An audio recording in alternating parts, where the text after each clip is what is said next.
और ये नुकसान जान और माल दोनों का हुआ है।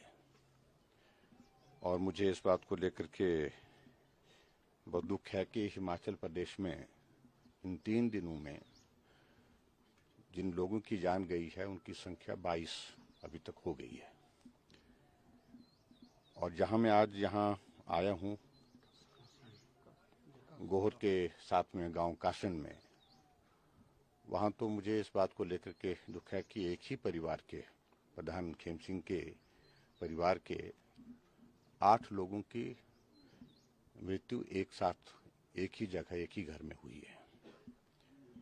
और मैं इस सारी घटना से बहुत आहत हूँ, व्यक्तिगत रूप से भी, और पंचायत के प्रधान के नाते रात को अपने व्हाट्सएप ग्रुप में भी उन्होंने अलर्ट का सभी साथियों के लिए कहा कि बारिश ज़्यादा हो रही है तो अलर्ट होने की आवश्यकता है।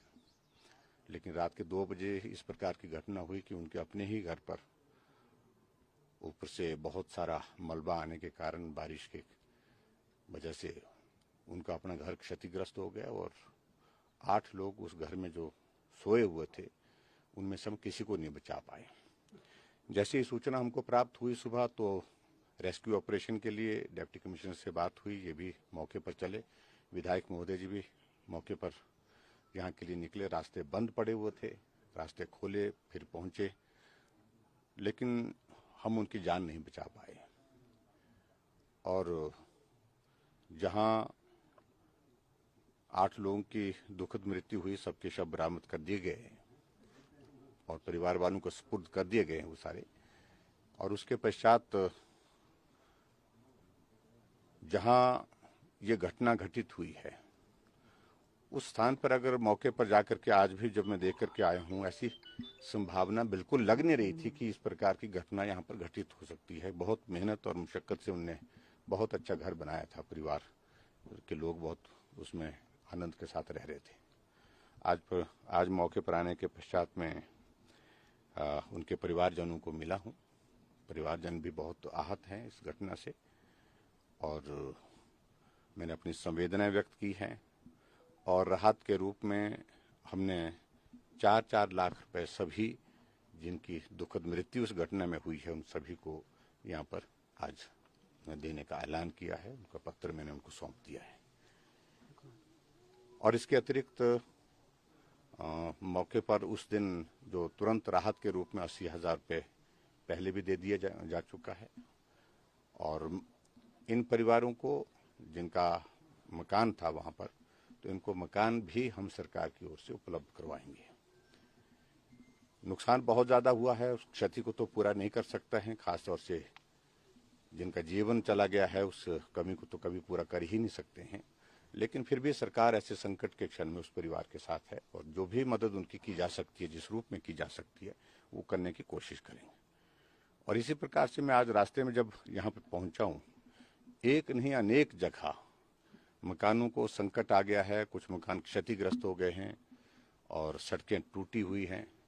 इनको रिस्टोर करने के लिए हमने विभाग को आदेश दिए हैं, जितना संभव हो सकते जल्दी उनको रिस्टोर करें सड़कों को भी। और हमने यहाँ देखा सैंज का जो गांव है, उस गांव में बिजली की आपूर्ति भी प्रभावित हुए पिछले 4 दिनों से, क्योंकि सारा पुल थे वहाँ पर 3 पंचायत और फॉरेस्ट डिपार्टमेंट के लगे हुए, वो पुल भी टूट गए हैं, आने जाने के रास्ते बंद हो गए। तो जितना जल्दी रेस्क्यू ऑपरेशन के साथ साथ में जो दूसरा रेस्टोरेशन का जो काम किया जा सकता है उसको करने के लिए हमने आदेश दिए हैं। और मैं उम्मीद करता हूँ कि बहुत जल्दी सारी चीज़ें एक सामान्य परिस्थिति में हो जाएंगी। पूरे प्रदेश भर में किस तरह के हालात और किस तरह की तैयारियां की गई? देखिए, पूरे प्रदेश भर में सभी डिप्टी कमिश्नर के साथ हमारी समय समय पर बैठक होती है। जिस दिन घटना घटित हुई उस दिन भी मैंने शाम को सभी डिप्टी कमिश्नर के साथ, एसपी के साथ, अधिकारियों के साथ वीडियो कॉन्फ्रेंस के माध्यम से अपनी बात कही है। और उनके सामने एक ही विषय, सबसे पहले आदमी की जिंदगी को बचाने का हमारा लक्ष्य है। जहाँ भी घटना घटित होती है, सूचना मिलती है कि कोई आदमी ऐसे मौसम में फंस गया है या मकान गिर गया है या कहीं इस तरह से उनका जीवन संकट में है, तुरंत उनके रेस्क्यू की व्यवस्था की जाए। सबसे पहले प्राथमिकता तो ये है कि आदमी की जिंदगी को बचाया जाए। उसके बाद फिर रेस्टोरेशन का काम दूसरा रहता है। अगर रास्ता बंद है तो सड़क को हम रिस्टोर करें, पानी और बिजली बंद है तो उसको भी रिस्टोर करें। तो इन सारी चीज़ों को लेकर के हमने कहा है। और हिमाचल में खास तौर से हमने ये भी डिप्टी कमिश्नर्स के ऊपर छोड़ दिया कि अगर मौसम की चेतावनी को ध्यान में रखते हुए अगर आवश्यक लगता है कि स्कूल जिस दिन बंद करने की ज़रूरत लगती है तो बंद करने चाहिए। और मंडी में तो हालांकि बंद किए भी थे, और वो अच्छा रहा कि उस दिन स्कूल को बंद करने का ऐलान पहले ही हो चुका था प्रशासन के द्वारा। उसके कारण कोई इस तरह की अप्रिय घटना घटित नहीं हुई स्कूल आते जाते बच्चों के साथ।